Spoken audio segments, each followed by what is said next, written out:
মা এবং ৩ বোনকে একসাথে কবরে শুইয়ে দিয়ে বাকরুদ্ধ হয়ে গেছেন লক্ষ্মীপুরের আলোচিত সেই ঘটনার একমাত্র বেঁচে যাওয়া সদস্য সিফাত। যে হাতে মা আর বোনদের আবদার পূরণ করার কথা ছিল, সেই কিশোর হাতেই আজ তাকে পরম মমতায় ৪ জনকে চিরনিদ্রায় শায়িত করতে হল। লক্ষ্মীপুরের রায়পুর ঘটনায় ঘটে যাওয়া সেই নৃশংস ঘটনার ক্ষত নিয়ে মা ও ৩ মেয়ের নিথর দেহ অবশেষে তাদের পৈতৃক ভিটা কুমিল্লার হোমনায় এসে পৌঁছায়। শুক্রবার রাত 10:55 হোমনা পৌরসভার লটিয়া ঈদগাহ মাঠে হৃদয় বিদারক পরিবেশে তাদের জানাজা অনুষ্ঠিত হয়। বাকরুদ্ধ হয়ে পড়া সিফাত আজ শুধুই শূন্য দৃষ্টিতে তাকিয়ে থাকে। কান্নায় ভেঙে পড়ে সে বারবার একটি কথাই বলছে, আমার মা আর বোনদের কি অপরাধ ছিল, কেন এভাবে তাদের প্রাণ কেড়ে নেওয়া হলো? আমি এখন কার জন্য বাঁচব? এই দুনিয়াতে তো আমার আর কেউ রইল না। জানাজার আগেই স্থানীয় কবরস্থানে ৪ জনের জন্য পাশাপাশি ৪টি চিরস্থায়ী ঘর খুঁড়ে রাখা হয়েছিল। সেই অন্ধকার ঘরেই এক এক করে শুইয়ে দেওয়া হয় মা শাহিনুর আক্তার এবং তার ৩ কন্যা সায়মা আক্তার, ইকরা আক্তার ও শিফা আক্তারকে। মুফতি শামসুল হক আরিফির ইমামতিতে অনুষ্ঠিত এই জানাজায় হাজার হাজার শোকাতুর মানুষ শরিক হন।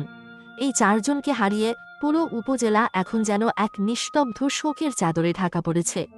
জানাজায় রাজনৈতিক ব্যক্তিত্বদের মধ্যে হোমনা উপজেলা বিএনপির সাবেক সাধারণ সম্পাদক এবং সাবেক উপজেলা চেয়ারম্যান অ্যাডভোকেট আজিজুর রহমান মোল্লা এবং উপজেলা জামায়াতে ইসলামীর সেক্রেটারি কাজী মোহাম্মদ ইব্রাহিম উপস্থিত ছিলেন।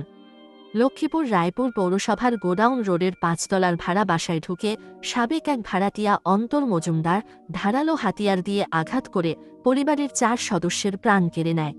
কিশোর সিফাত সেই সময় ঘরের বাইরে থাকায় অলৌকিকভাবে বেঁচে গেলেও তার সাজানো পৃথিবীটা এখন ধ্বংসস্তূপ। সে একা হাতে ঢাকা ও লক্ষ্মীপুর থেকে তার মা ও বোনদের নিথর দেহ নিয়ে হোমনায় ফিরে আসে। যে বয়সে হাসি আনন্দে মেতে থাকার কথা, সেই বয়সে সিফাত এখন ৪টি নিষ্প্রাণ দেহের ভার বয়ে চলা এক নিঃস্ব কিশোর। নিষ্প্রাণ দেহগুলো যখন বাড়িতে পৌঁছায় তখন কেবলই আকাশ বাতাস বিদীর্ণ করে স্বজন ও গ্রামবাসীদের কান্না শোনা যাচ্ছিল। দীর্ঘ ৩০ বছর তারা রায়পুরে থাকলেও শেষ পর্যন্ত নিজ জন্মমাটিতেই পাশাপাশি ৪ কবরে তাদের ঠাঁই হল। অভিযুক্ত অন্তর মজুমদার পরে উত্তেজিত জনতার গণপ্রহারে প্রাণ হারালেও সিফাতের বুক খালি হওয়া সেই হাহাকার কোনো বিচারেই হয়তো পূরণ হওয়ার নয়।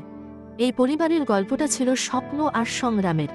২০১৯ সালে এক বৃষ্টি ভেজা দিনে বিদ্যুৎস্পৃষ্ট হয়ে প্রাণ হারান সিফাতের বাবা কামাল হোসেন।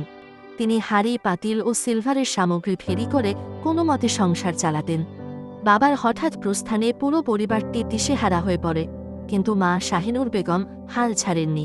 তার চোখে ছিল সন্তানদের মানুষের মতো মানুষ করার এক বিশাল স্বপ্ন।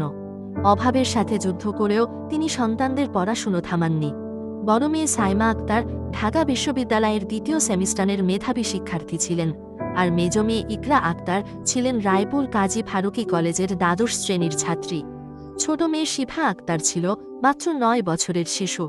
কিন্তু গত বৃহস্পতিবার সেই সাজানো সংসার রক্তে ভেসে যায়। মা ও ৩ বোনকে একসাথে বিদায় দিয়ে সিফাত এখন জনমানবহীন প্রান্তরে দাঁড়িয়ে।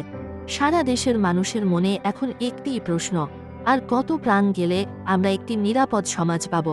লক্ষ্মীপুরের এই মর্মান্তিক ট্র্যাজেডি মানবিকতার এক চরম পরাজয়ের গল্প হয়ে থাকবে।